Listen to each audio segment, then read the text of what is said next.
It says we're live, but there's no counter. Yeah. Okay, there it is. That's cool. Hello, everyone, and welcome to Fan Fuel. This is episode number 29. We're close approaching a full Cup season worth of episodes on our own, so this is pretty good.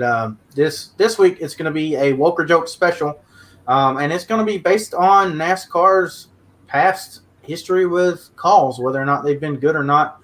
And we're going to get through all the controversies that the three of us have gotten in. I'm joined, as always, by Nathan Ball and Colton Cranmore, doing a dab for us all. Dab more. And he's really with and the I'm times, Alex isn't he? Harrington. So, Jared's not with us tonight. He is at football practice because if you missed his show earlier this year, he has like 14 different part-time jobs, one of which is being a football coach at one of his local schools there. So I hope that's going well up there in Pennsylvania. I know we're hot as balls down here in Alabama. How are you two guys doing? It's been pretty hot down here too. Before I moved last week, our air conditioning was out for 3 days. It was pretty rough, but I'm pretty sure they're fixed now. I don't have any problems here because we just moved here a few days ago. It's nice up here. It's not too hot. I mean, we have a chance for tornadoes tomorrow, so you got to watch the weather. But Well, damn. yeah. Nothing much.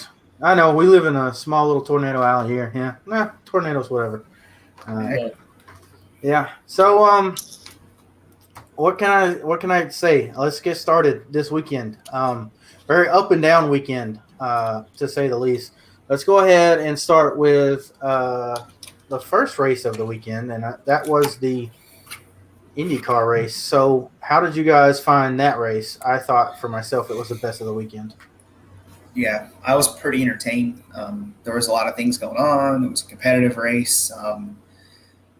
I figured it wouldn't disappoint. It never really does in IndyCar, but I do kind of feel bad for Alex Palou. He was set to extend his lead to a full race over second place, and he blows his, I think, third or fourth engine on the year. Nobody else has even blown two. And here he is. Now his lead got cut from 50 to 20, and he's going to have to take a fourth engine penalty at some point this year. So it's getting harder and harder and harder for him to keep the points lead. Yeah, it was good. I didn't catch the whole race, but definitely the best of the weekend. Sucks to see what happened to Palou, but I mean, it is what it is sometimes. That's just part of racing. You know, equipment is just much of a valuable or as a variable as the drivers are. Yeah, definitely the best of the weekend. I think those cars are perfect for that track, unlike the big-ass heavy stock cars. Yeah, and we'll definitely get to what happened with some big heavy stock cars a little bit later. I will say again, I thought it was the best race of the weekend. I mean, we saw 85 straight laps, barring the cautions that did come out towards the end. And there was a ton of strategy. It was really interesting because some of the guys that were running blacks were coming in before the guys that were running reds on that initial run. And I thought that was very interesting because that's not something you do, because with the Firestone tires for Indy, the red tires are the option tire. They are the softer tire, but they were leaving on the black primary tires longer, leaving on the reds longer than the black. So it was very interesting to see the different varying strategies of that race. And we saw the lead shuffle many times because people were on such different strategies. It all worked out in the end to just bring it the race home. And man, I'm not doing really good right now with words, so I apologize. Talking is hard, man. But yeah, it was indeed the best race of the weekend. I enjoyed it. Like Colton said, those cars put on a really good show at that track. Something that I was skeptical about when we went to it in the IndyCar, I think 7 years ago now. 2013, the first race that was there. Yeah. I think it's 14 around there. Nathan, Alex Palou is getting penalized because he's going to be using another engine. So this is something that I wasn't aware of outside of Formula One, where we have components and stuff like that. But aren't IndyCar engines provided by the supplier, like Chevy and Honda, give the teams engines? Like I'm a little bit confused. It's confusing for me. I actually read an article about it this morning. I still don't understand it. I probably have to read through it again because I was just scrolling through it on the treadmill and saw that. But I do kind of feel bad for him, though, because at that point, it's just insult to injury because he's gone through so many. He hasn't really set a foot wrong all year as a driver. I think the only 2 times he finished outside the top 7 were mechanical failures. So either way, he's going to have to do it again because I know in Nashville he had a grid penalty for an engine, came from the back to finish top 10. I don't know how many places it is, but I would assume it's like 6 maybe. That's my guess. Yeah, I think so. I think it basically prevents him from getting pole at all. Yeah. I did want to say that the championship points battle getting knocked down like that is actually going to be something that is really interesting going on. We've got, 5 races left in the season. And that should close it up. I mean, you got 5 guys right there now who just took 20-something points out of Pelot's lead that could potentially win. I mean, you're talking about Pato O'Ward, who is right there, who can come away with basically a historic win and be, I guess, one of the more decorated, if not most decorated, drivers out of Mexico ever. And then you've got Scott Dixon looming to get another championship, and by our IndyCar luck, that's what's going to happen. Oh, I'm sure it's going to happen. I refuse to believe otherwise until I see it differently. Like, if there's any guy that's going to get lucky, it's going to be him. Yeah, well, I don't know, because Marcus Ericsson is also in the hunt, and he got lucky enough to go flying at Nashville and come back and win. Maybe he can pull off something in these last couple of races. Yeah, and I got to give a shout-out to if you guys saw the race, there's a kid named Christian Lundgaard. He's brand new from Formula 2. He's never seen an IndyCar. He did 1 test. He qualifies 4th in his first ever race, and I think he finished 12th around there. But either way, that's crazy. I didn't think that somebody was just going to show up like that and do so good. Yeah, and during the qualifying, I want to say it was Friday night. That was a very interesting thing to watch because he had pole provisionally for, I want to say, 30 seconds to a minute while everybody else was finishing their last laps. And I was like, holy shit, this dude's never even been in an Indy car, and he's gonna lead the way on Saturday's race. That didn't wind up happening, and that wasn't the only race that happened Saturday. The first of the 2 NASCAR races on the road course there at Indy this weekend saw the second edition of this Xfinity race, and not nearly as exciting as the first one, from my opinion. What did you guys think about it? Yeah, I thought it was okay. I didn't see the whole thing. I probably saw the last third of it. I had watched highlights on and off when I was out of the house, but the start was kind of humorous. They all just bounced over the curb. I saw people were mad at Chase Elliott. They said, he ran Sam Mayer off the track. And at that point, I think Mayer just tried to get around the curb. And then at that point, he was in the grass. So I don't know. It was a weird race. I think the curbs kind of were the whole story for it. Other than that, I think there were no cautions later in the race, and Cindric was pretty much gone. Yeah, I mean, it was an all right race. It was definitely the best of the NASCAR races that weekend. But like Nate said at the beginning, it already kind of stunk up the show with all the cars hitting the turtle like that. I thought Harrison Burton was about 5.5 feet off the ground with his front end there. But I mean, it was good. I'd like to see more competition out of it, and I think it'll be better as they keep going along. I know we did have quite a bit of Cup guys in that field that were they weren't necessarily making the show any better just because they were in there for seat time to try to get some laps in before Sunday. But I mean, all in all, I thought it was a pretty good race.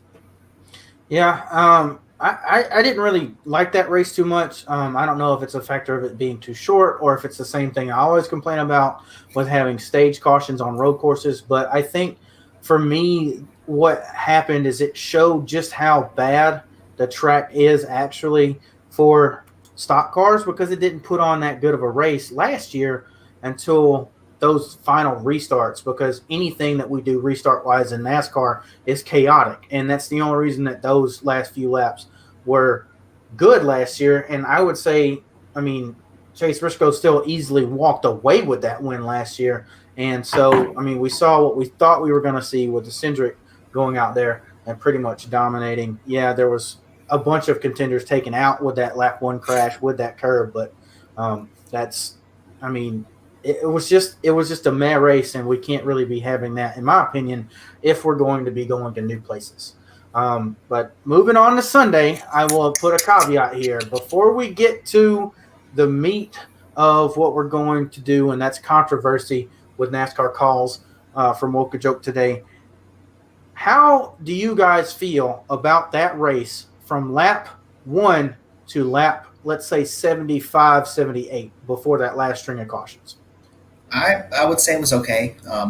Wasn't really bad. It wasn't really that good either. I was fine with it. I was kind of hoping to see Larson get the win because I wanted to see the storyline of he comes back from winning the Knoxville Nationals, gets like 2 hours of sleep, qualifies at 9 a.m., and then puts 4 seconds on the best road racer in the sport.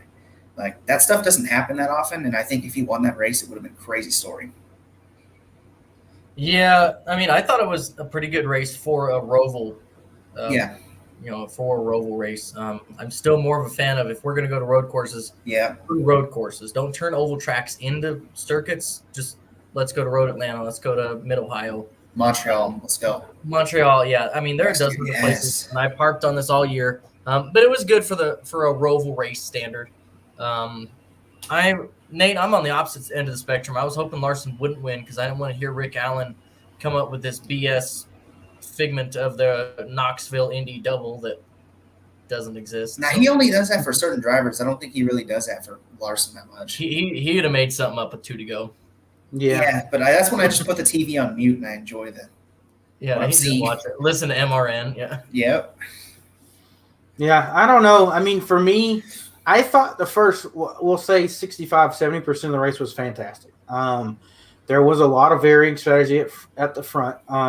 And to my dismay, I think that is definitely because of the stages. You saw 2 stage wins from Tyler Reddick, who, of course, stayed out. Something that we talked about last week that I thought was interesting was, like, if he goes out here and does better than Austin Dillon, then Austin's out of it. Well, as far as those first 2 stages, Austin was right there on his ass. He gained 3 points in 2 stages. Now, of course, he gained a lot more because Austin Dillon had a tragedy strike at the end of that race with everybody else. But it's like Austin Dillon was watching Fan Fuel last week and was like, shit, I got to get good at road courses. And he did. I mean, he put on a hell of a show for the first half of that race. And I thought it was interesting to see the different players because you can tell that they're racing for the championship spots versus the actual race, which is what we saw with, the Larsons and the Hamlins and the Elliots doing the whole day. And once we got to the end, strung out just like it had been all year, the 5, the 9, 24 was up there a little bit, standard racing. That's a part of NASCAR, though. That's part of any racing series. Guys are going to click on the setup one week, and they're going to repeat to do it if they're at similar tracks, and an organization is going to be dominant, and that's why NASCAR changed the nose for the 550 tracks for the Chevys, and, they're just hitting it on road courses now. So that's what we kind of had to deal with. However, after those last set of cautions, I mean, let's just start off. Was the rest of that race woke or joke? It's a joke. It was a joke. They would go like 2 corners. They would crash. Even if the curbs didn't get them, they were still bound to crash anyways with how they were driving. So it was just, I don't know. It felt like it was just a rental kart race with kids. Yeah, I think wasn't much racing. There's only 2 people in the entire world that thought the last 10 or so laps of that race was good. And that's Clint Boyer and probably one of the Steves. I don't even think both of them liked it. But I know one of them definitely did. I mean, race was a complete joke. Come to about 10 to go there with those last string of cautions. I mean, and it's stuff that we all knew was going to happen, right? I mean, we saw all of this coming. We knew it was going to, the top was going to boil over eventually, and it did. Sorry about that. Yeah, for me, definitely. Well, go ahead and keep talking. I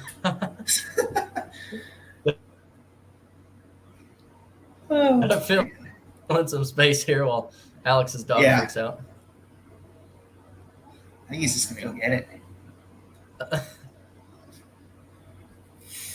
He's still barking? Huh?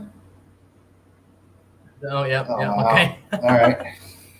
Well, it's short intermission. Yeah. Yeah.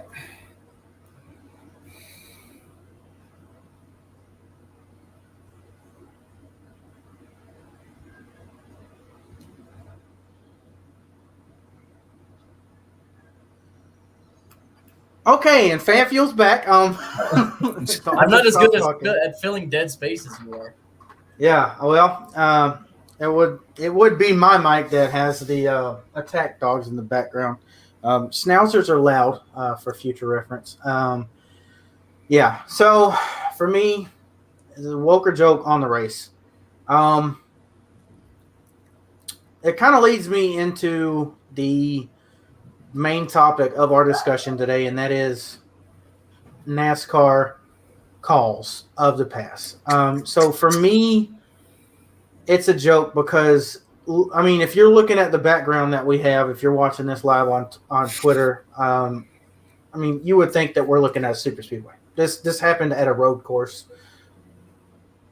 I don't really have words. I tell you what I was doing Sunday. I was screaming at the TV. I was screaming at NASCAR. I was flanting around. I was yelling. I was livid because not only that is exactly what I was doing, punching the air, just I was just really fucking mad because you've got people who spend their lives to get to a Cup Series team and to work on a car just to watch it destroyed for no good reason. We saw earlier during this race that the curb in question in turn 6 had to be cut apart because it was sticking up. So there's your first red flag. Then we have a whole fucking splitter and oil pan under the sumbitch. That's your second red flag. And then eventually we take it off. Like I don't know how NASCAR can live with itself because they've extended now a 2.5, 3 hour window to 4 hours. We had 51 minutes between the yellow flag with 6 to go and the green flag coming back out for that first green white checker. And it was just atrocious, right? Everything about that last half of the broadcast, which was only about 6 or 7 laps plus the overtimes, was a joke. I don't know what they were thinking, and in my mind, we should have called that race. I don't know if you guys agree with that, but if part of the track is being ruined, we should have called the race. I think it's a good question. Obviously, it was kind of really late in the going. Like, there was not many laps left. I was thinking that the red was going to be a lot longer. Either way, I was honestly laughing more than anything because I was just like, this is so bad, it's hilarious to watch. Like, the first crash with the curb, it felt like Talladega Nights. It's like, they just kept wrecking and wrecking and wrecking. It's like they could go to commercial and come back and they'd still be piling into the tires. Right. Yeah. Yeah, I mean, it looks like a movie. Yeah, and I alluded to it earlier. I mean, we all knew, to your point, Alex, punch in the air. We all knew it was going to happen after that first one, even at the first one when all the cars hit the curb, and Willie B got his radiator ripped out and spit water everywhere. I mean, the curb was ripping splitters off of cars before that even happened, right? The lap before with Martin Truex.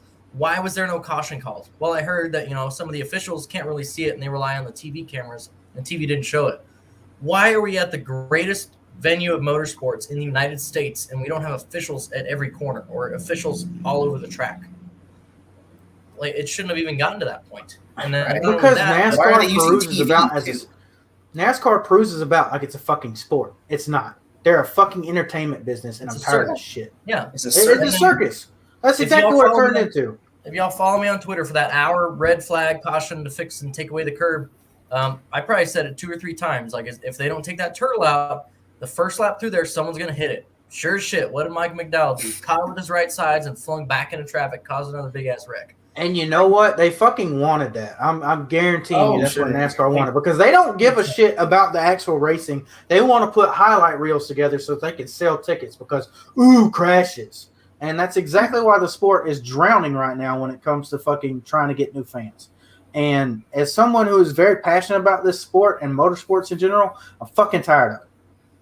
I apologize for being so angry and, lighting it up with the F-bomb today, but this was something that pushed me to my breaking point. Like, we shouldn't have went back green. You can look at me and you can tell me that I'm a Denny Hamlin fan, and I probably damn sure didn't want that race to go back green. But no, it was fucking dangerous. We shouldn't have had any more cautions.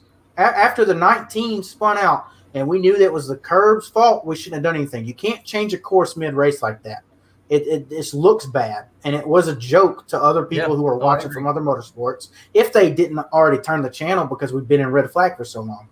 And the drivers don't want to be on this road course, albeit I did like the race up until this point, and I would not mind coming back again if we did a 2-date strategy. That's a different argument. The drivers didn't want to be here. Most of the diehard fans don't like road courses in general, so you're alienating them even more now that you have 7 races on the schedule and you've taken away one of their crown jewels.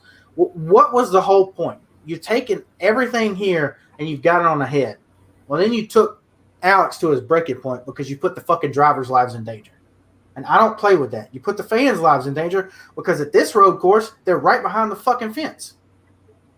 Did debris go in those in there? I mean, it most certainly had to. I mean, the guy that had Joey Logano basically in his face recording, I mean, he was like this, but I mean, he could have got hit by a spring or you know, a piece of the body panel or anything. He got cut on his face or decapitated if something else gets through there. I mean, it's you can't do this. You can't. We're not a fucking circus. We're not a demolition derby. If I want that shit, I will go pay for tickets to go fucking watch that shit. There's plenty of it out there. This is supposed to be the pinnacle of stock car racing. Fucking stop ruining it to be a fucking demolition derby. All right, my rant's over. I've been saving that for 3 days. Okay. I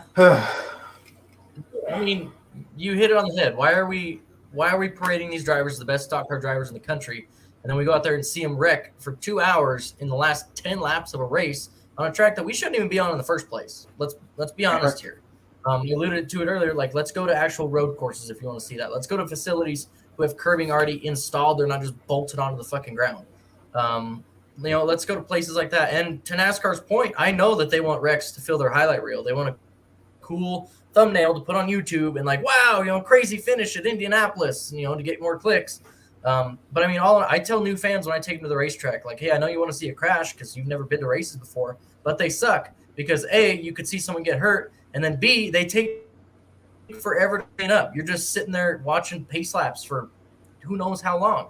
I know the fans there couldn't have been terribly happy. If I bought grandstand tickets, I'd have been pissed because I got to see, you know, 80% of the race, 90% of the race, and then the last 10% took 2 hours because there was an hour red flag, and then they threw it back green with the track not even ready, and the same shit happened again. And then not only that, but they're going to put this turtle here, keep a hazard in the track. You just took away all the drivers' visual cues for them hitting that corner.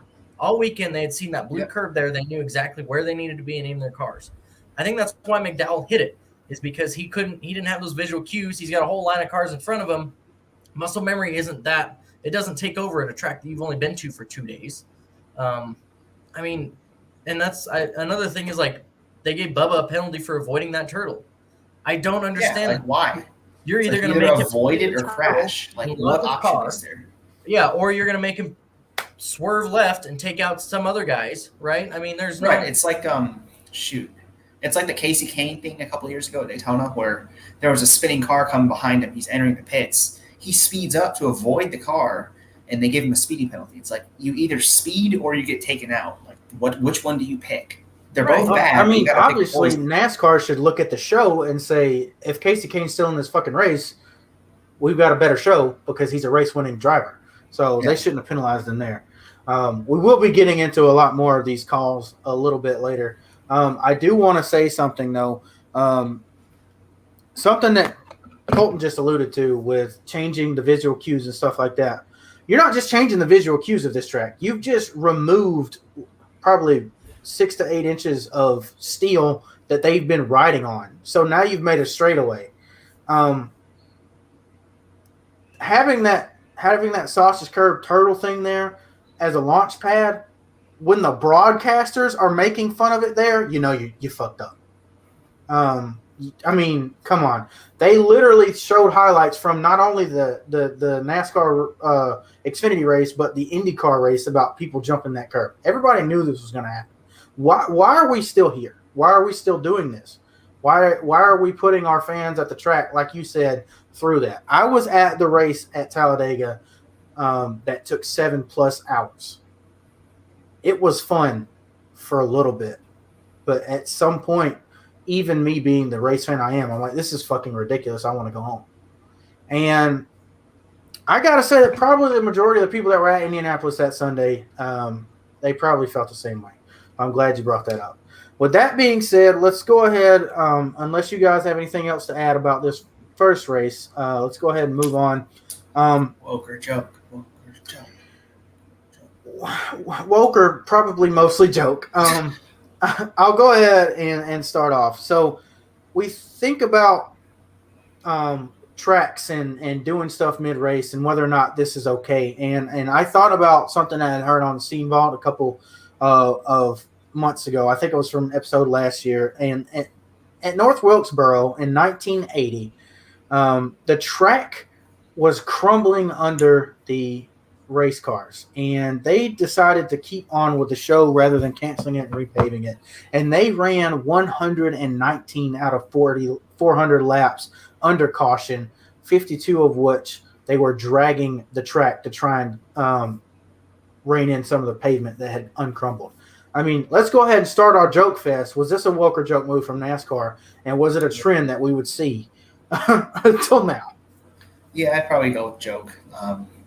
At what point, if you got the track coming up, I understand if you have like a quick solution, but at whatever point after, say, 20 laps under caution, 30 laps, why not red flag the race? Why not call the race if you know you can't fix it? Why run 119 laps under caution? Like, that's insanity.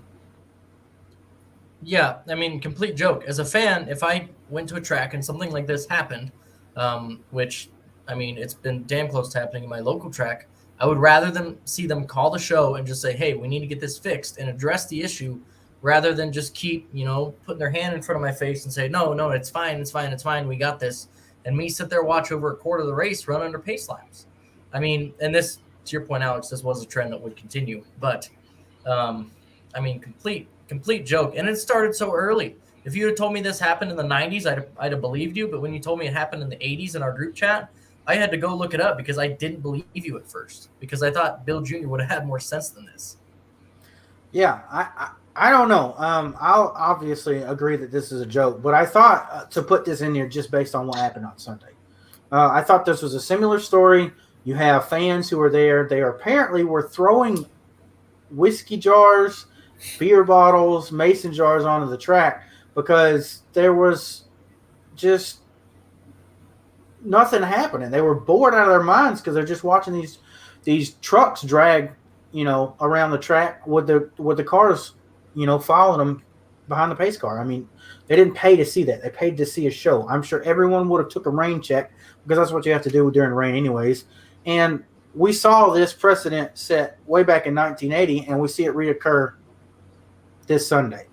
That's how I felt when I was watching that turn 6 curve get towed away. Everyone at the track was cheering, but I was just sitting here shaking my head in just embarrassment that we were even going back racing. And I think, just as back then, I feel like they would have took the rain check. I would have taken one for the team and said, let's just call this race if I was NASCAR, despite rather the fact you think that I'm biased because Denny Hamlin was leading. If I was a fan of that Wilkesboro race, I'd gone out to the parking lot and filled my pockets with gravel and started throwing that. Yeah, well, they just extended it. They just been like, why is there more rocks on the road? Yeah, and then all of a sudden, all 400 laps are done.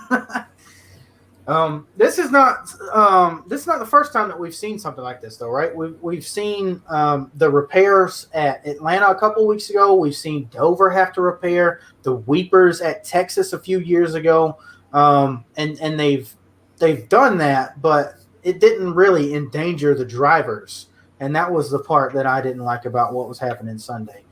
So I guess race fans are patient, but not really on Sunday. Let's move on to some in the past, and we'll get closer to the present. And I want to talk about the Regan Smith incident. I want to say it was 2007, 8, 2008. One of Talladega races, and the most god awful, ugly Tony Stewart paint scheme that he ever ran wound up winning because Regan Smith passed below the yellow line. What was your guys' thoughts on that race in general? I would go joke because first of all, the yellow line rule should only apply if you're not forced to go below the line and you still choose to go down there anyways. Then I think the passing car should get a penalty. But at the same time, the rule's kind of dumb. I'm fine with it not being there at all. So I think that he was 100% forced to go below the yellow line. He had two options. It was either go down there and stay off of Tony, or stay above the line, take Tony out, and there's a good chance he takes himself out of the race too, and Paul Menard wins. So he was only going down there to protect himself and to make sure that he, number one, didn't take the leader out and didn't take himself out. He didn't choose to go down there. He had to go down there to protect himself. It was 100% forced below the line. Stewart should have been the one with the penalty. I want to set up the timeline here for people that don't quite remember. This was the fall of 2008 that this happened. Yeah. Regan ducked below Stewart, still on the track, and then Stewart swerved down. Yeah. Regan went on the flat, passed him, came up, and they finished just like that. The race that followed this, the 2009 Spring Dega race, was the iconic moment of Keselowski doing the same exact thing, pulling out below Edwards. Edwards tried to force him low, and Keselowski just didn't go low because he knew he'd get the win taken away at that point. So, I mean, Keselowski basically just said, F it, I'll wreck him, and learn from that. And so you talking about now two finishes in a row that would have been marred by this same rule. And I think that's a lot of the reason now why we see so much inconsistency with this is because not necessarily that they don't want the same kind of reaction they had in 2008, but they don't want the same result that they had in 2009. Yeah.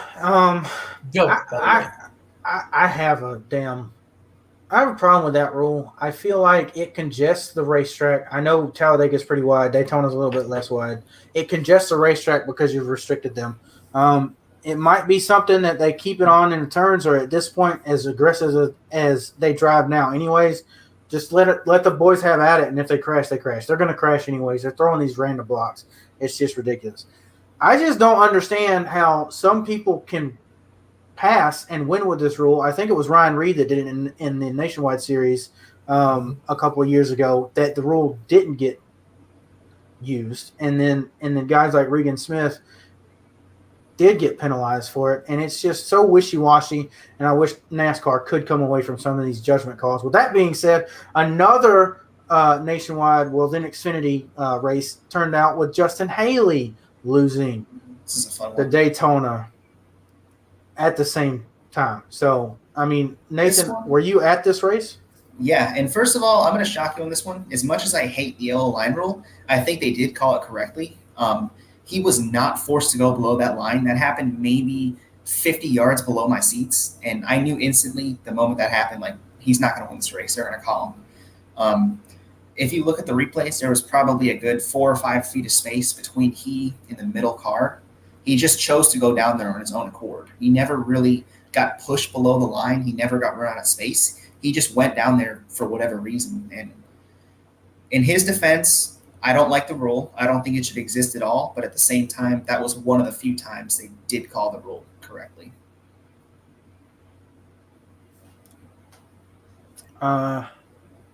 Yeah, I'll agree. Am I loaded up there? Yeah, you were frozen just for a half second there. So, yeah, storms are kind of starting to roll in here. But I mean, I do think they called it right. But I mean, back to the points that we've all made. Just get rid of this rule, and you wouldn't have an issue with it. It's going to take one driver going into the turn 3 or turn 3 or turn 1 at one of the super speedways, losing it under the pack for everyone to know that they can't do that, or to go in and lift and brake if they get forced down there, and then just be pissed at the guy the rest of the week. But I mean, like Nate said, I think they called it right there. It's still a joke that they even had to call anything. Yeah, I don't know. This was one that put the fans in upheaval. It actually brought back memories of that Regan Smith, Tony Stewart debate from 2008 when this happened. I think, like you guys said, it was a justifiable call. But there again, I I just don't think it's I don't think the penalty itself is viable. So I'll say it was a woke call, but I still think the whole rule is just a joke. And with that, we'll go ahead and move on to another one. And this one's a big one. This one is something that I think a lot of people got up in arms about, and this was Spingate. I mean, my arm's not itching today, but I guess Clint Boyer's was that day. Well, to be honest with you, I think I'm going to go woke on the fact that they did give a penalty. Okay. To MWR's defense, I do think that there was nothing really in the rulebook at the time that said they could or couldn't. It was more of a loophole thing. They didn't cover it up well enough, and that's why they got the penalty. If they didn't have those radio communications, they probably would have got away with it.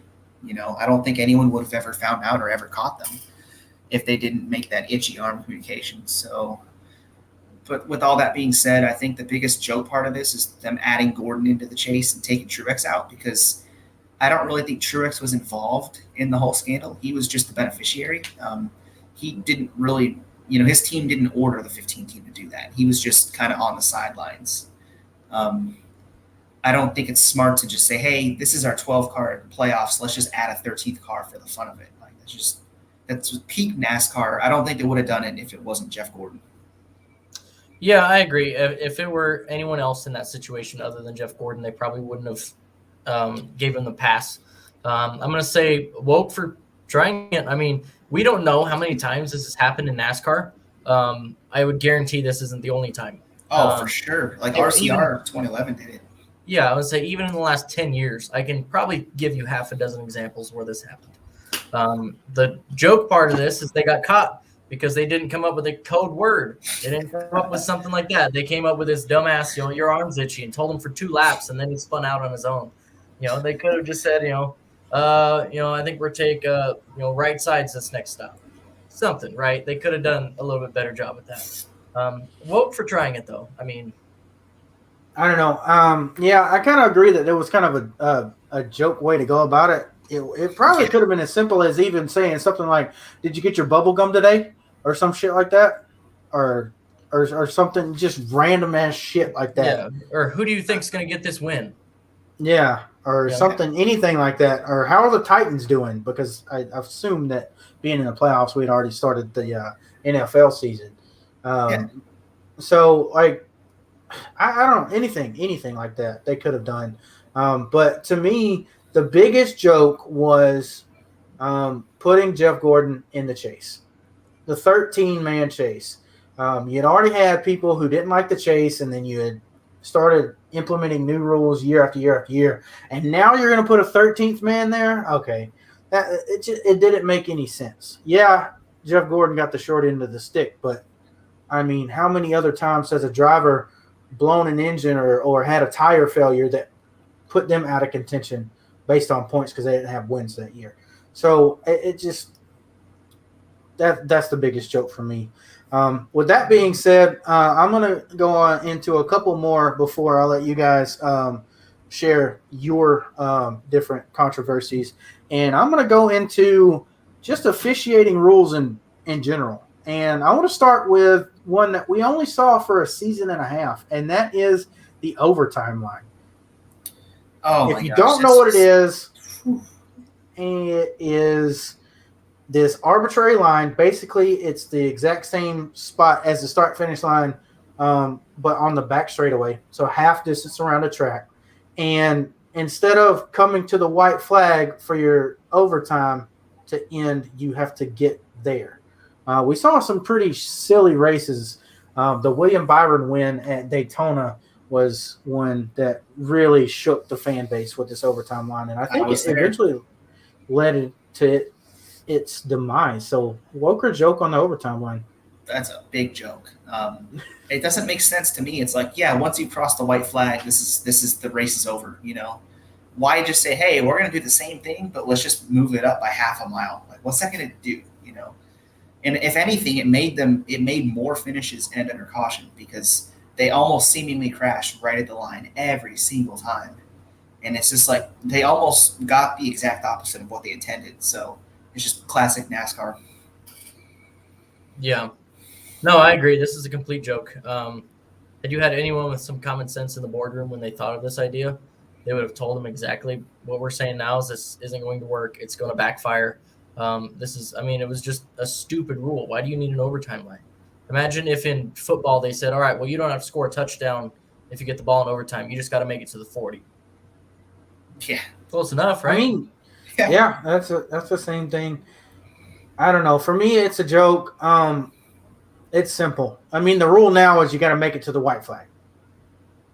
Why the hell do we have it in the back straightaway? It doesn't make any sense. It doesn't make any sense at all. At that point, either don't have overtimes or do it at the white flag. Like, why do we have to arbitrarily put in even other rule? And our friend Dalton Good says, big shout out to Kevin Harvick for making the overtime line happen. Oh, you know what's funny about that? Emoji. You know what's funny about that is actually that wouldn't have happened if NASCAR, when the first crash happened, I want to say that they made another rule saying that, I know that we said, like, before the race, they said they wanted one green, white checker for safety purposes. I don't know what that even does, but they crashed coming to the green flag for the first attempt. And everyone's like, okay, the race is over. They said there'd be one and that's it, right? Sure enough, NASCAR decides, hey, well, let's do another one because they, quote unquote, didn't make it far enough past the green flag. Yeah. So then the same thing happens again. They're like, okay, let's just not do a third one. Let's end it altogether. Like, how can it happen 2 times, yet one time you think it's okay, and then the next time you end it? And that would have been great because it would have been the first time I saw Dale Jr. win in person, because I still feel like Dale Jr. won that race, but it had to be fucking Joey Logano because Kevin Harvick had to pull some stupid shit. I don't think it was stupid. It was immoral, but it was actually, I mean, it was dirty. Like, I don't think I would have done it. Yeah, well, it's the same sort of thing as Spingate, right? Right, like, it's dirty, but he had a point behind it all. Yeah, but I mean, that's based on NASCAR with the playoffs, and that's just a whole different argument. I just want to thank Dalton for chiming in and also watching, because we were talking about doing this show and where we wanted to go with it, and you decided to tweet out a list of different stuff that we had already made points for this show. So thanks for helping us collect our thoughts there. He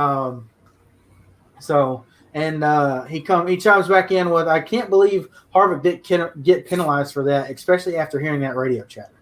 So that's another thing. I didn't actually listen to any of that because I was at the racetrack. So I don't know. I think NASCAR just said enough's enough, and they just gave up. Yeah. We'll move on to the next officiating rule that they did, and that is the unlimited green, white checkers. So we went from having 1, like you said, Nathan, to 3, but at the overtime line, which 3 was the rule previously. And then we were like, oh, it's too much at the super speedways because we're damaging all these cars, to now having the ability to go unlimited. And I mean, we saw this on Sunday, so that's why I brought this one up. I mean, how many cars can we wreck? That's basically what unlimited green, white checkered is to me. So I'll go ahead and say, for me, it's a joke. Yeah, I think I'd agree with you. I like the 3. I think that's a perfect number, Like, it can get bad, but after the third one, like, if it's just bad, just, the race is over. I think 1 would be a little harsh for the green, white checker rule, but I think if you're not going to end a race under scheduled distance, I think 3 is probably the way to go, because it gives the guys 1 mulligan at least, and maybe 2, but they never really got past 1 attempt that often. So I'm going to go the opposite end. I'm going to go woke. If we want to be like stick and ball sports, and if you're going to give them any attempts at a green, white checkered, figure it out. We'll give you as many as you want until you stop wrecking. And eventually they are going to wreck enough cars that, they're going to have a final attempt. I mean, I'm all for it, as long as they're going to go down this route of trying to be more like all the other popular sports and have overtime and playoffs. Might as well make it unlimited. That's what baseball does. That's what basketball, college sports do. Screw it. And to Nate's point, we don't get much past 2 very often. I can think of 1 time in my life that I've seen 4 green, white checkers. So we don't much get past 2 or 3 anyway. Some of the races, I think the Xfinity race 2018 in Daytona, the one I was at, that one was like 4 or 5. I think the 2019 Daytona 500 was up there. There were at least 2 in that one. I don't remember, but I mean, I don't know. I'm more of a racing purist, and I know we discussed this the week after the Indy 500, but I appreciated that racing in under caution. And honestly, I don't think I would mind our races in under caution again. We have a scheduled distance. Let's not go over the TV time unless we have to due to track maintenance or rain. I mean, that's just me. And I know I'm in the minority there because people want chaos. That's what they come to NASCAR for. Even though, like I said earlier, I think that's more of a circus or a demolition derby style than true pure motorsport. So I don't really like it. I mean, I'm with you. I think if we're going to Right. race the Daytona 500, someone should win the Daytona 500, not the Daytona 512 and a half. I mean, hey, Hamlin's what? I think 2 of his 3 500s are over 500 miles. Like, I'm Yeah. pretty sure that's a record that is. He's probably the only guy to win multiple Daytona 500s where at least 2 of them have come more than 500 miles. Yeah. Every single other one's, it's either some guys have actually won less because of the energy shortages in the 70s, but I don't think anyone's ever going to win like 3 or 4 Daytona 500s all green chip. Yeah, I don't know. That's an interesting stat. It's not one that I really kind of respect, but I mean, of course, that's the box that NASCAR's put us in as fans now. The same thing with playoffs. We've had them for 7 years. It's not going anywhere.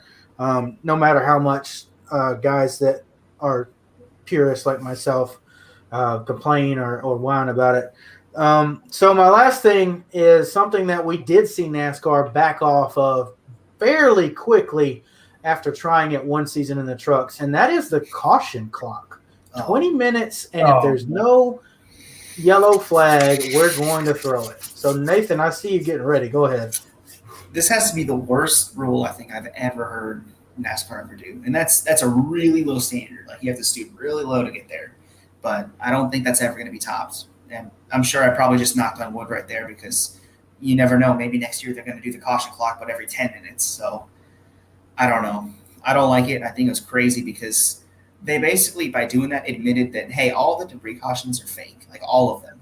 They just basically, they sold out, It's ridiculous to think that we have to do this because I don't think any other form of racing would ever want to do that. I'm not counting SRX, but it's just crazy. Yeah, I'm going to agree. This is the dumbest rule that I could remember NASCAR having. I'm on the side of, if you're going to do something like this, something super outlandish and have a rule about it, or any rule for that matter, let it sit for like 3, 4, 5 years. Quit. You're trying to draw new fans in, which is what they did this for, right? They wanted new fans to see, oh, hey, here's what they look like when they restart. Look how exciting this is. And then if you don't get a caution with the 20 minutes, we're going to reset it so you can see that again.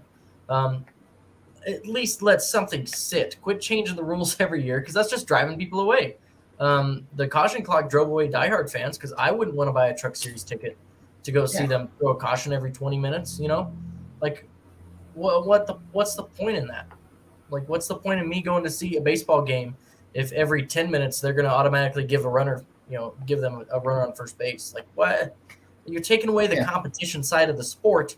So, I mean, to Nate's point, the dumbest rule that I've ever heard of NASCAR coming up with.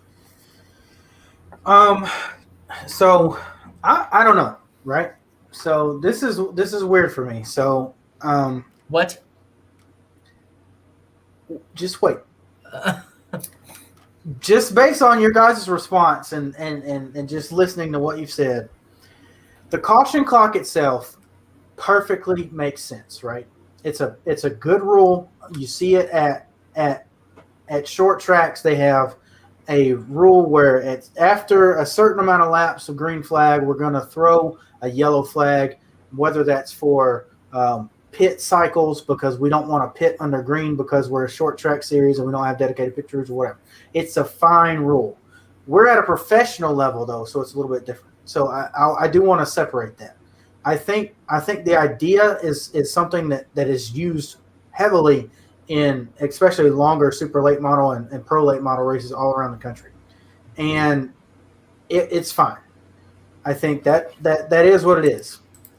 But putting it on a timer is a little bit weird. So if they'd have done this at standalone events, I think I would have been fine with it. I think the rule itself was not that bad. However, going to a racetrack and seeing it at Atlanta when the trucks were going and they had 2, I think, caution clocks go off. I don't remember exactly what the terminology was. It was just like, okay, we're getting into a run. We're seeing these battles form. Tires are wearing. Guys are starting to come and go. Boom, done. So I respect the rule, but I fucking also do not want it for big league racing. So I'm on the fence. Woke for the rule because it works in situations. Absolute joke for speedway racing like we do in NASCAR. Yeah, and to your point, I mean, there is a time and a place for it, like the short tracks. Most of them come for pit cycles because they don't want guys pitting under green, going off and back on the track under green flag conditions, and then the whole live pit crew thing. So that does make sense. But again, to your point, it's a professional level. These guys have traveling pit crews, even if they just grab them from cup teams. These are still guys that get paid to work on these cars and to change tires fast. Let's see what they can do. Let's not just put them on pit road for you could lose 5 or 6 spots here. No, if you make a mistake, you're going to go a lap down. I've always been a fan of green flag pit stops. Right. So with that being said, we saw them try this. I know that people have said this before, but honestly, this was a stage. This was this trial for stage racing. Oh, easily. Yeah. Yeah. So when we complain about not getting these green flag pit cycles and stuff with stages, it's a direct derivative of the caution clock. And Colton, you made a good point. These guys get paid to do this. They get paid to pit the cars, and the drivers get paid to drive their asses off for X amount of miles. So, I mean, how did they think this was a thing that fans wanted? First of all, how do we still end up with it today with stages? And, I mean, I know we've said a lot of stuff about stages or not, but if you take a step back as a fan right now, are stages ruining your, I guess, luster for each of these events? Yeah, I would say to a certain extent, yeah. I'm a long run guy, like I always have been. I think it's fun seeing cars come and go. You know, some cars handling changes for the better, sometimes it changes for the worse. You can see certain things like, which guy has the best tire management skills, which team is going to have the best on and off pit road, or delta as they would call it, stuff like that can win and lose races. Right. If you're maybe half a second slower getting to the timing line to enter the pits, that driver could lose a race. If you're half a second too fast, you're speeding. That stuff is cool to me. I think it's fun because it makes the little things matter more. Yeah. And taking that away by throwing a caution every so and so laps, it prevents the possibility of that happening, and that's what I like. So I'm not anti-stages. I'm anti-stage cautions. Yeah. Exactly. I like the idea of rewarding guys who do good for the first half of the race or so, with a little bit of a points bonus. But quit throwing the damn caution. All it does is reset pit cycles. I mean, you even look nowadays at the Truck Series at a Watkins Glen. Everyone cut the stage short. Everyone pitted before pit road closed, and then Austin Hill was leading when he got onto pit road, and then he won the stage because everyone's just I mean, you're basically at this point just throwing a caution for nothing, Right. and that's what it's going to turn into in the Cup Series, even because every week we see more and more guys short pit the stage, just because they'd rather lose the track position right when pit road closes than lose it under caution when they can make a mistake and lose 20 spots really quick. Especially road courses. At short tracks and stuff, not so much. But I mean, we're going to see this in the Cup Series, just like when they did that qualifying format. We all knew at some point they weren't all going to make it to the line with that, 10 seconds, 3 seconds, however close they cut it. They're going to all the Cup drivers one week sparring Anthony Alfredo are going to short pit the stage, and we're going to see Anthony Alfredo or Cody Ware win a stage in NASCAR. Yeah, we saw what's his name, Andy Lally almost won on the stage this week. Right. Well, I mean, this week with Tyler Reddick and Austin Dillon, they both stayed out both end of stages because they were going for points, right? They did that because they were forced to do that because we have stage ending cautions, right? Mm-hmm. If we had wide open 82 laps there, who's to say that we don't have a different strategy?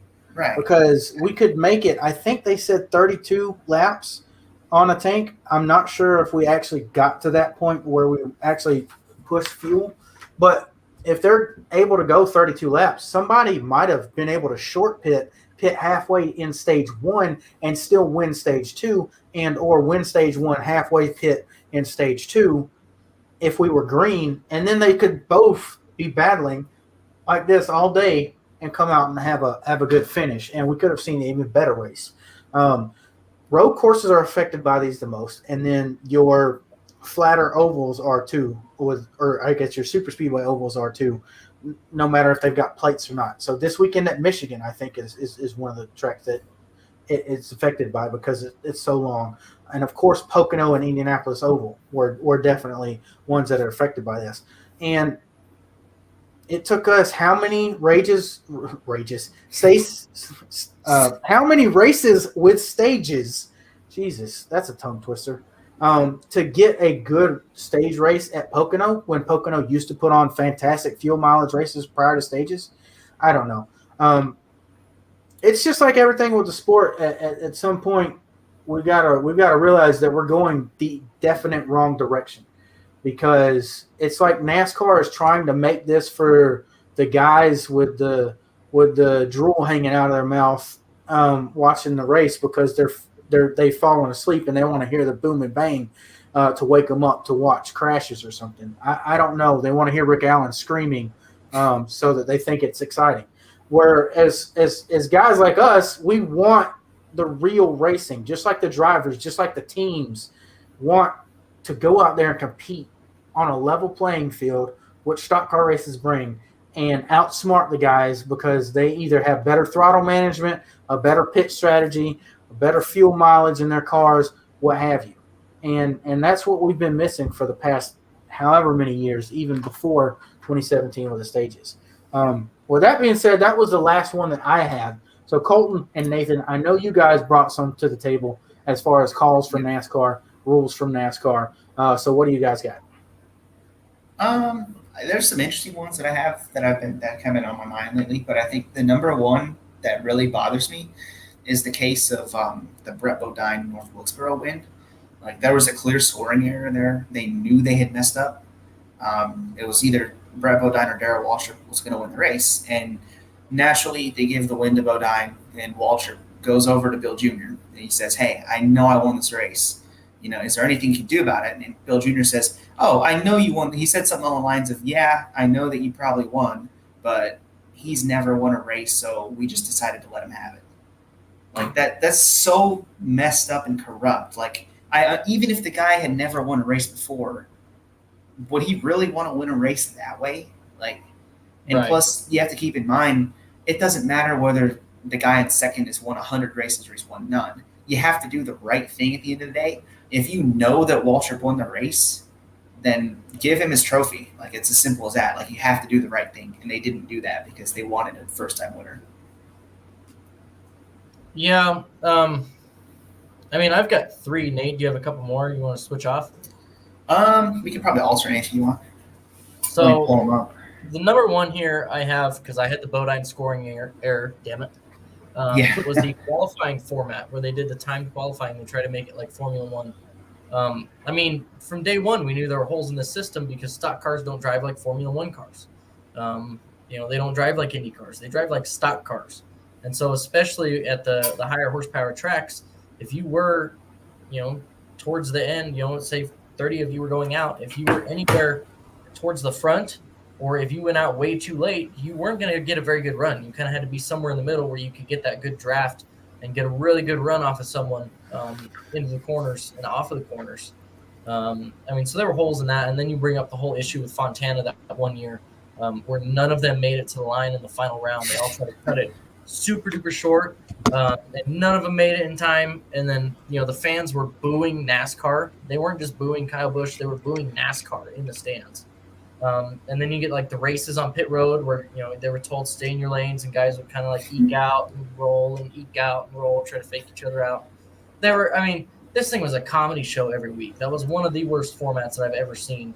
I think the group qualifying. Okay, hold on. It only works with high horsepower, low downforce. Right. So what I was going to say, Colton, you got this wrong. You got this totally do not have it wrong. Yes, you do. That format was absolutely amazing except for at super speedways and like Nathan just alluded to, the 550 horsepower. Yeah. It works The fine in IndyCar. It works fine in NA18 F1. package ruined it, right? Right. So I Except remember going for- to Atlanta. I have never been as excited to watch qualifying when they had knockout qualifying, because it was great, because you'd see guys go out there do 2 or 3 runs and you're like, oh shit, is he going to make it? And then Casey Kane's like 33rd and he makes it to the second round and you're like, yes. Right. And then all of a sudden, you're waiting for pole and shit. It was fantastic. Yeah.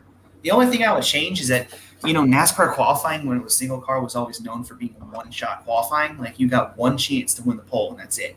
And I think you could do the group qualifying, but make it so that whenever you decide to go out there, it's your only attempt. But then the problem with that is, what if you go out, you choose to go out, and you run into traffic? So either way, I like group qualifying. Whenever drafting comes into play, that's when it doesn't work.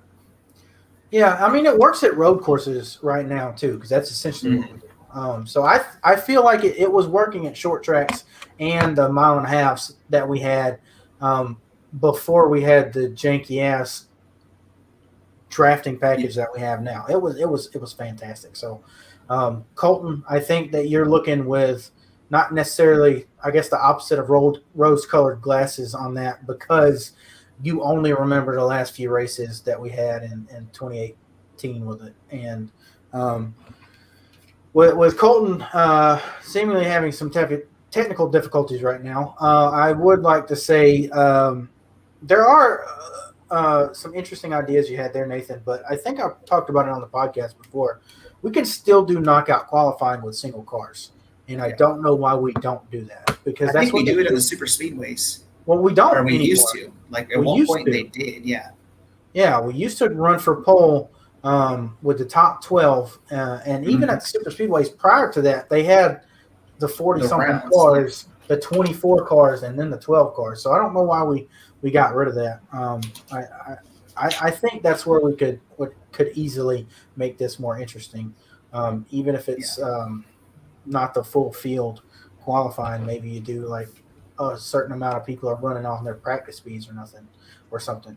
But with Colton still being gone with technical difficulties, I guess I'll go ahead and ask you, Nathan, how did you feel about having qualifying this weekend? I think it benefited some guys better than not. So are you looking forward to that being back full-time next year? Absolutely. I think it's fun. I enjoy it. Obviously, the races aren't won on Saturday, but I think it's really cool to watch. Every other series does it, so why can't we? And Colton, are you back? There he is. I am back. Sorry, I just grabbed the Ethernet cable. I was sick of dealing with this. All right. During the I guess, Nate, it's your turn. Knockout qualifying stupid. That's all I'm going to say on that. I heard all you guys were saying. No, not changed my mind. 2 laps. Okay? So if they were to bring it back in a single car fashion, you wouldn't watch it? I would absolutely watch it. Okay. You're talking about the 2 laps, or are you talking about? No, I'm talking about let's say they bring like at the Coke 600 this year, we had qualifying. It was really, really short because they only had 1 lap to go. Well, had they moved only to a second and third lap for the top 24 and the top 12, would you have watched that? No. Why not? Everyone gets 2 laps, just like every other short track in the country. Every other stock car race does 2 laps.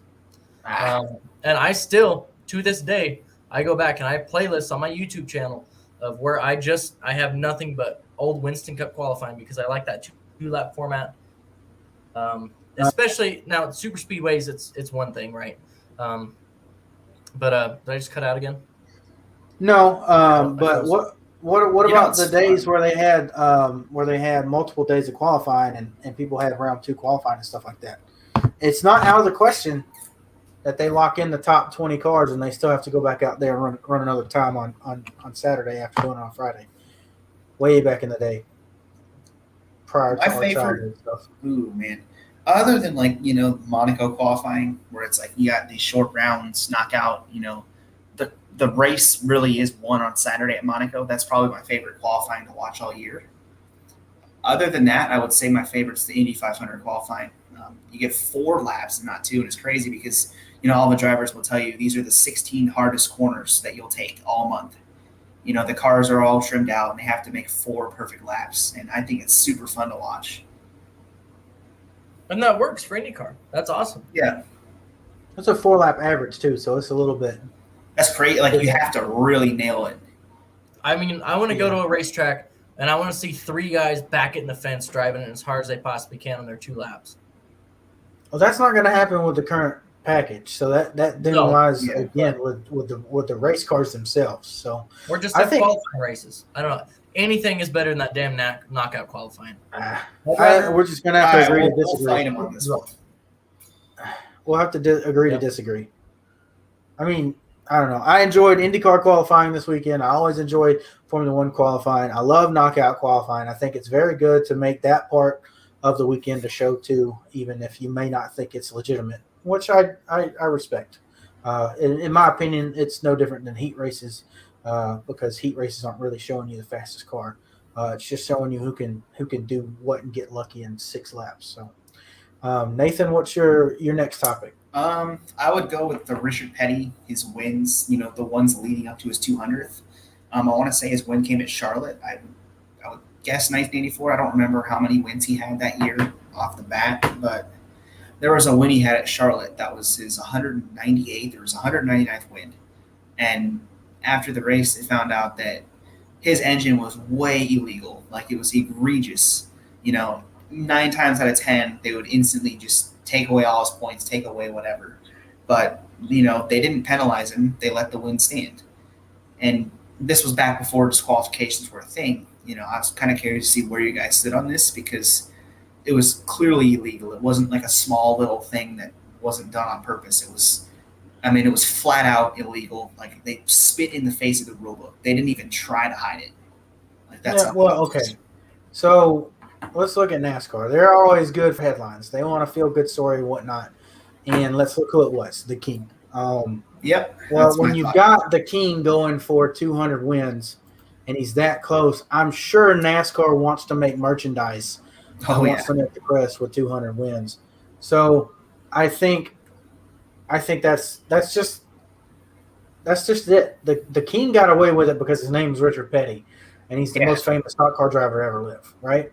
So if he shows up with an engine that is massive, who's going to tell anybody, right? Because, I'm sure we didn't hear about this until later, right? Yeah, I would imagine so. This was peak Bill Jr. This was when the NASCAR was in the heat of win on Sunday, sell on Monday. That's the main. They didn't ever take away wins in this era, ever. He wasn't the only one to get caught cheating super drastically. Right. They didn't take away anyone's position. They just docked him points, gave him a fine, and called it good because they wanted to go home. Yeah, saying that they knew who won the race, regardless of what penalties came out later. And that, I think, has the most to play into this, regardless if it was Richard Petty. Lake Speed could have won a race with a 80 cubic inches over regulation, and they would have let the win stand.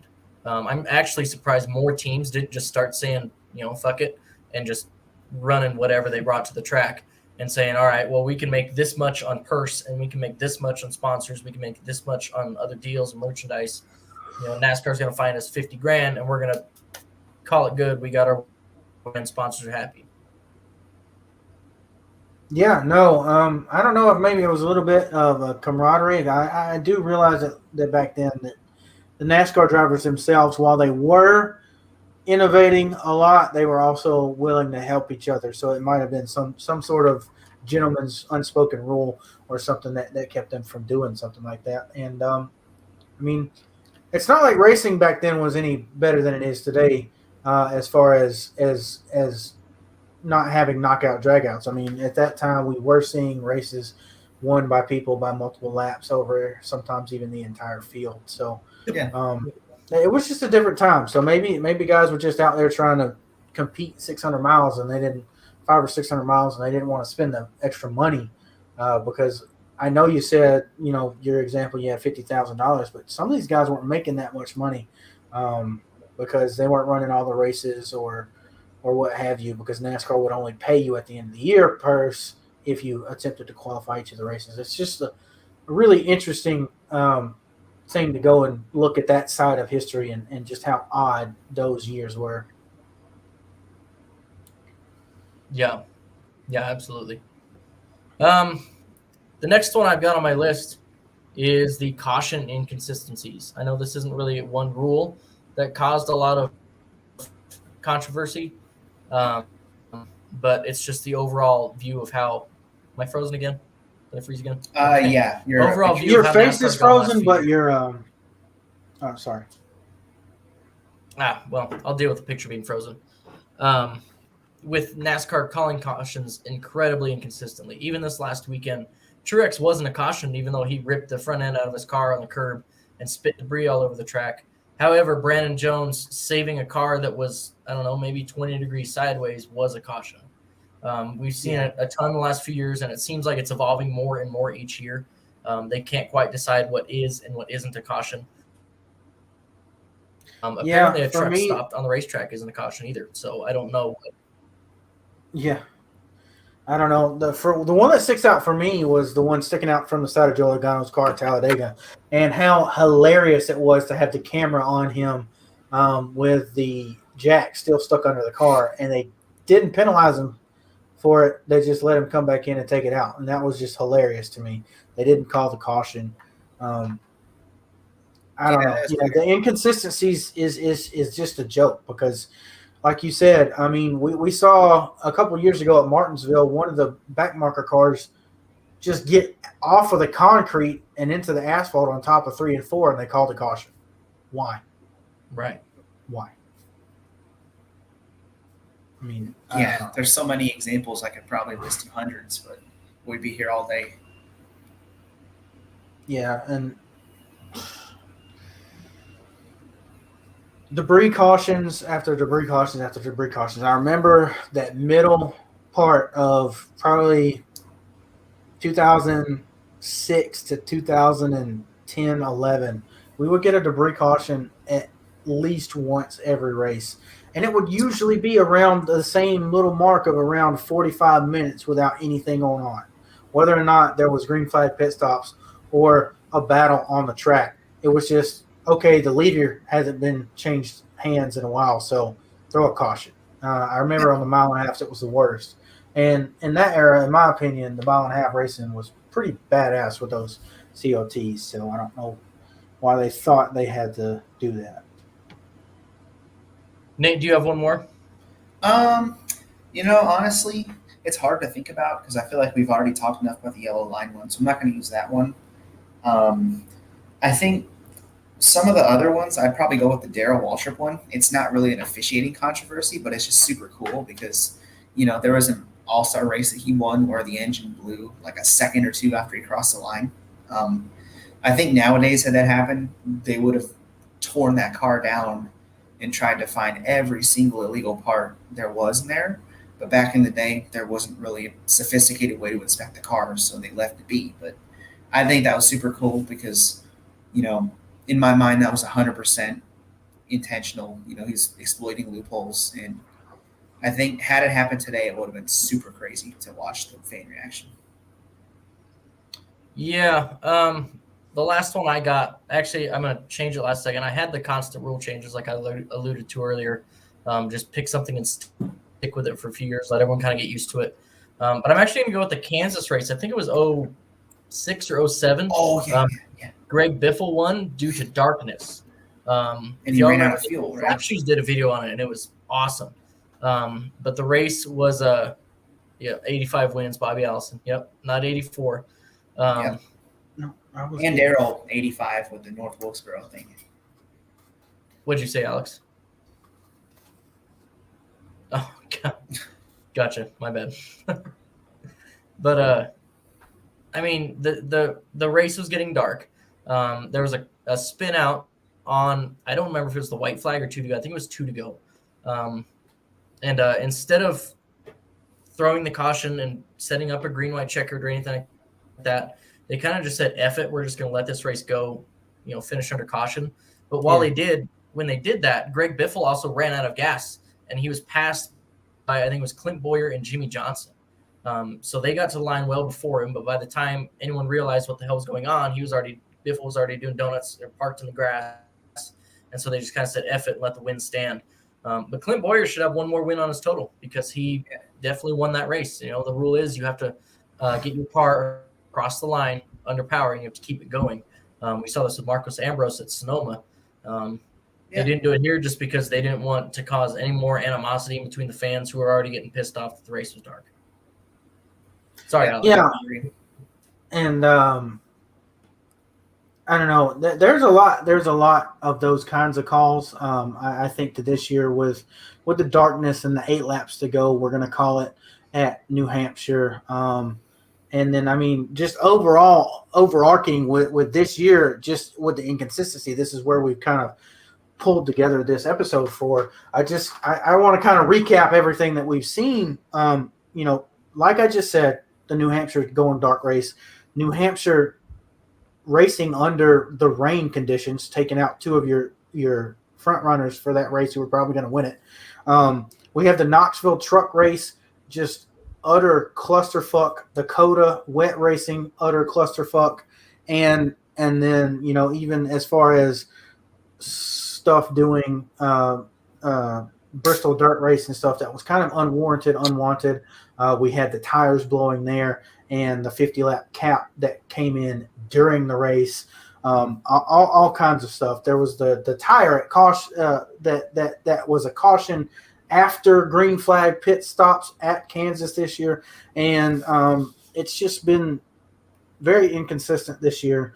I think I'm fed up with it. I know you guys are fed up with it, but there's one thing that I think NASCAR has befooled the whole history of the sport on, and that was who is, I want to say, fourth and fifth in the all-time wins list, and that's Bobby Allison over Darrell Waltrip. I mean, Darrell Waltrip in North Wilkesboro, like that was a clear win that got shafted from him too. So why not both of them? 85. Well, I'll explain. So Bobby Allison won a race, right? Mm-hmm. And he was not driving a cup car. He was driving either a Grand American or a convertible or something like that. And he won the race. He crossed the line first, but they did not score his win. While they did score a win for Tim Flock in the record books for him winning a race with a convertible car. So that is probably the biggest joke that I've seen from NASCAR officiating in the past. Nathan, kind of educate me on this North Wilkesboro thing because I've not heard about it. Yeah, it was weird. Like, obviously, the scoring error, I can't really explain what happened, but I want to say caution might have came out during green flag pit stops, and they couldn't figure out who was the leader, so they're like, okay, whatever, Bodine's the leader. He goes on to win the race. Waltrip's pretty mad. They told Waltrip that he had probably won the race, but they didn't want it to give it to him because, Brett Bodine's a first-time winner. Let him have the trophy, So I think, like you said, Bobby Allison's definitely an 85-time winner. And then same with Darrell Waltrip. I think they both kind of got shafted at least once by the rules. And I'm sure there's a bunch more times that we don't even know about that weren't documented. Yeah, well, I mean, to that point, Bobby Allison still won this race. He outdrove everyone else. Yeah. I mean, Darrell Waltrip definitely could have gone on to pass Bodine and just claimed the win on his own. I don't remember how late the scoring error was. It was later, if I remember right. I want to say I think it was about 40 laps to go because I feel like Larry Mack was talking about this on DJD a couple months ago. Yeah, but I mean, either way, I mean they're probably both at 85. We really want to sit and look at it, but it's fun to sit around and say what if, because they have kind of a bit of rivalry about it, Yeah, it's funny that I mean that's something I didn't think of or remember. And even if that's the case that we do give Bobby the win, well, if we gave him the win too, then they're still stuck tied for fourth on the all-time win list. So I think it's a little ironic that the two people who are stuck right there, just under the podium positions for all-time wins, are tied no matter which way you look at it. If you really want to change some results based on controversies. But I think it's been a fun conversation tonight, guys. Thanks for coming on. I know Colton's been having some technical difficulties. I've been having some speech difficulties. let's do this again next week. I want to thank everybody for watching, everybody for listening on Spotify, Apple podcasts, or wherever you listen to us. And, join us on the conversation at Twitter at FanfuelMSM. That's capital F, capital F, capital MSM, FanfuelMSM. And then also look on our Twitter. We have a download there for you guys so that you can sign up for getting a piece of your story onto our website, fanfuelmotorsports.com. We really want some help with that. We've got a few entries in already, and we can't wait to work with you guys on getting stories about your at-track stories, history of the tracks around you, where not to eat, stay, and sit at these racetracks, which parking lots park in, anything in that sport. So please go on our Twitter, hit that link, and email us at fanfuelpodcast@gmail.com, and we'll get you on the website.